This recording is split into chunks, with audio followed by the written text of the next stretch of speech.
শুরু করেছে। এই মন্ত্রের সাথে ভুললে চলবে না, তাদের মন্ত্রকে মিথ্যা প্রমাণ করতে হবে। তাদের মন্ত্রের বিরুদ্ধে বলতে চাই সেই দলটির নাম জামাত ইসলাম। কিসের নাম জানি না, কোথায় বাড়ি কোথায় ঘর কি করে জানি না।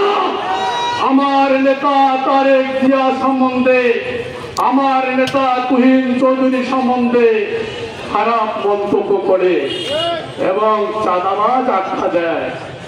তুমি তারেক জিয়াকে চেনো, তুহিন চৌধুরীকে চেনো?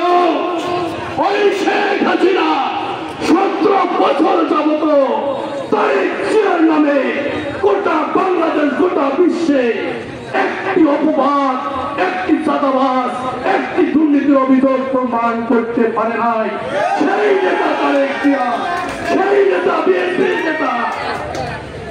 ছোট মুখে বড় কথা বানায় না, ছোট মুখে কথা বলতে হয় একটা স্তর রেখে।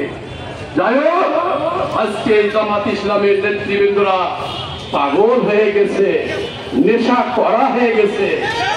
এমপি হতে হবে, ওই মিলন চৌধুরী সাহেব এমপি ছিল, ওই যে তারা তখন যে তাদের কি লেগেছে মুখে, সেই লোক লালসা আজও সামলাইতে পারে না।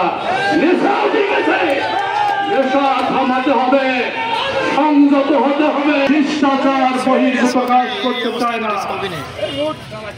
অনুরোধ করতে চাই, শিষ্টাচার রেখে কথা বলতে হবে।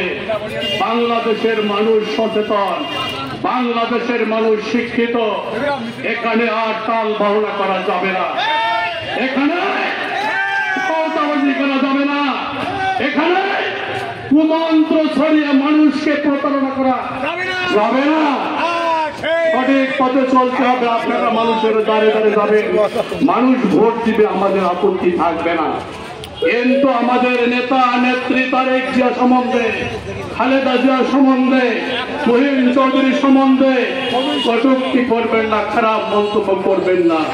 অনুরোধ করতে চাই নেতৃত্বকে, না হলে বিএনপি বিনা চ্যালেঞ্জে ছেড়ে দেবে না, বিনা চ্যালেঞ্জে ছেড়ে দেবে না। নেশা কমাইতে হবে, নেশা কমে জনগণের কাছে কাছে যান। এই যে 5 তারিখের পর হাসিনা পালানোর পর, হাসিনা পালানোর আগে আপনারা কোথায় ছিলেন ভাইয়েরা? এই জামাত সংগঠনের ভাইদের প্রশ্ন করতে চাই, আপনারা কোথায় ছিলেন?